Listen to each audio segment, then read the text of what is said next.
Okay សួស្តីអ្នកនរគ្នាវិលមកជួបខ្ញុំបាទទេពី Channel Vitoki Channel ហ្នឹងហើយអ្នកនរគ្នាថ្ងៃនេះគឺខ្ញុំចង់បង្ហាញប្រាប់ពីកលឹះខ្លីមួយដើម្បីចែកជូនទៅដល់អ្នកនរគ្នានៅលើ Telegram បើសិនជាអ្នកនរគ្នាចង់ដឹងថាកលឹះអីអ្នកនរគ្នាកុំភ្លេចតាមដានដល់ចប់ហើយបើសិនចូលមើលហើយកុំភ្លេចជួយ Subscribe ជួយសញ្ញាកណ្ដឹងដើម្បីជំរុញចិត្តរបស់ខ្ញុំហើយបើសិនជាពេញចិត្តនៅវីដេអូមួយនេះកុំភ្លេចជួយចុច Like មួយផងថ្ងៃនេះគឺខ្ញុំមានពីរកលឹះសម្រាប់ Telegram បើសិនជាអ្នកនរគ្នាប្រើ Space នៅលើ Telegram ឬក៏ចង់ផ្ញើសារទៅនរណាម្នាក់ដោយកំណត់ schedule ឬក៏ថ្ងៃខែសម្រាប់យើងផ្ញើទៅកុំឲ្យប៉ះពាល់ដល់គេ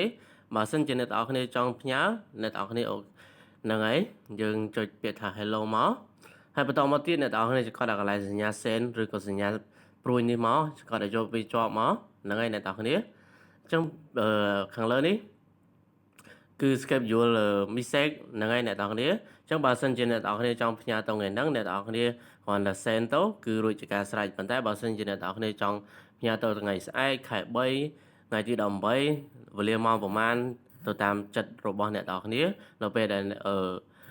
អ្នកនរគ្នា set ហើយឧទាហរណ៍ថាយើង set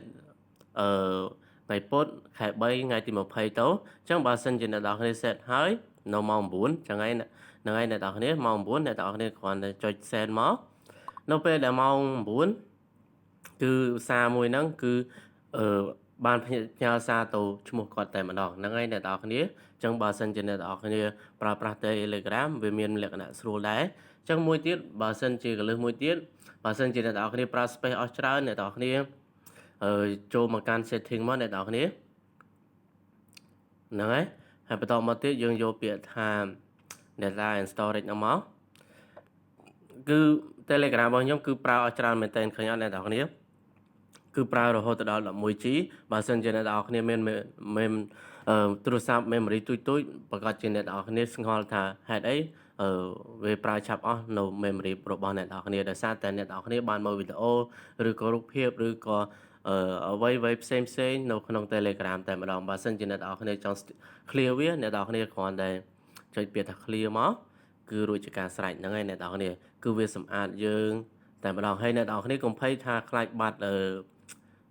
រូបភាពឬក៏វីដេអូរបស់អ្នកនរគ្នាគឺវាអត់បាត់ទេអ្នកនរគ្នានៅពេលដែលអ្នកនរគ្នាចូលមើលវាគ្រាន់តែវា download ឲ្យយើងមើលសារថ្មីតែប៉ុណ្ណឹងហ្នឹងហើយអ្នកនរគ្នាអញ្ចឹងពីកលឹះខ្លីៗសំខាន់សម្រាប់ចែកជូនទៅដល់អ្នកនរគ្នាមានតែប៉ុណ្ណឹងអរគុណនៃការចូលរួមទស្សនាជួបគ្នានៅវីដេអូក្រោយអូខេបាយបាយ